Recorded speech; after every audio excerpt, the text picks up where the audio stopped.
Bienvenue à toi qui écoute cet épisode numéro 12 de Spirit Cookie. Je suis content aujourd'hui de te partager une petite découverte concernant les choses spirituelles. Alors, comme tu le sais, nous avons un esprit, ou peut-être tu ne le sais pas, je te l'apprends, nous avons un esprit, et cet esprit, c'est ton être intérieur. Je ne parle pas de ton intelligence que nous avons tous avec nos neurones, notre cerveau qui analyse, qui comprend, mais je parle de ton esprit, c'est ton être à l'intérieur, ou si tu veux, en résumé, on peut parler du cœur, la partie la plus importante de ton être à l'intérieur. Je ne parle pas encore une fois du cœur physique, ou de l'âme, mais de ton esprit que tu as. Et cet esprit, ta responsabilité, c'est peut-être la découverte du jour, ta responsabilité, c'est de bien nourrir cet esprit. Parce que c'est comme un petit personnage que tu as à l'intérieur dont il faut bien te nourrir. Et ce personnage, de quoi il se nourrit? Quelle est sa nourriture? Alors, comme tu peux le penser, c'est pas des sandwichs, mais c'est des cookies spirituels, hein, des biscuits spirituels. Eh bien, ton être intérieur, il te faut le nourrir avec de la bonne nourriture. Et cette nourriture, comment elle s'appelle? Elle s'appelle sagesse. Oui, la sagesse nourrit ton esprit et fortifie ton âme et encourage ton corps. Alors ça commence par l'esprit. Quelle est cette sagesse? Alors il y a plusieurs sagesses dans ce monde, bien sûr. Cette sagesse, moi je te parle de la vraie sagesse, de la sagesse qui est éternelle, qui est au-delà du raisonnement humain et qui t'ouvre à l'invisible.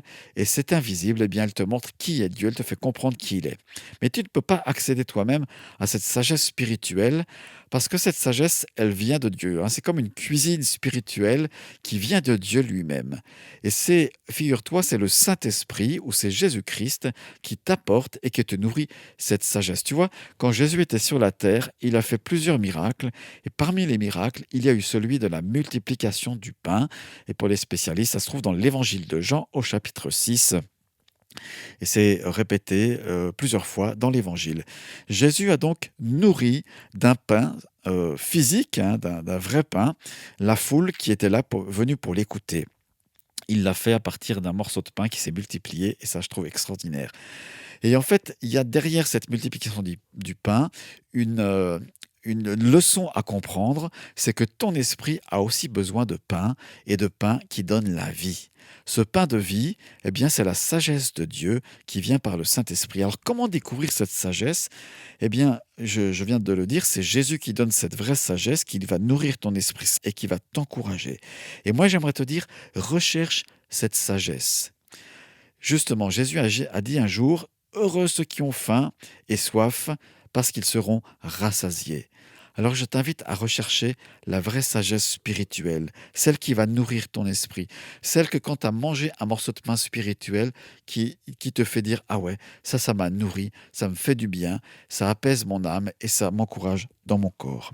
Alors voilà, c'était l'épisode numéro 12 qui te pousse à rechercher la vraie sagesse. Et dans le 13, le 14, le 15, le 16, etc., j'aimerais te parler, te dire ce qui peut vraiment nourrir ton esprit. Voilà, j'espère que ça te fait du bien. Je t'encourage. Alors recherche la bonne nourriture spirituelle. Je suis avec toi. N'hésite pas sur Apple Podcast à noter cet épisode comme tu le veux. Tu mets de 1 à 5 les étoiles. Un petit commentaire, ça serait le nec plus ultra. Je t'y encourage à le faire. Ou alors tu vas sur le site spiritcookie.org. Merci d'avoir écouté ce podcast. C'était Laurent et je te dis ciao ciao, bye bye, bonne nuit, bonnes vacances, bon travail. Je suis avec toi en pensée. Ciao ciao.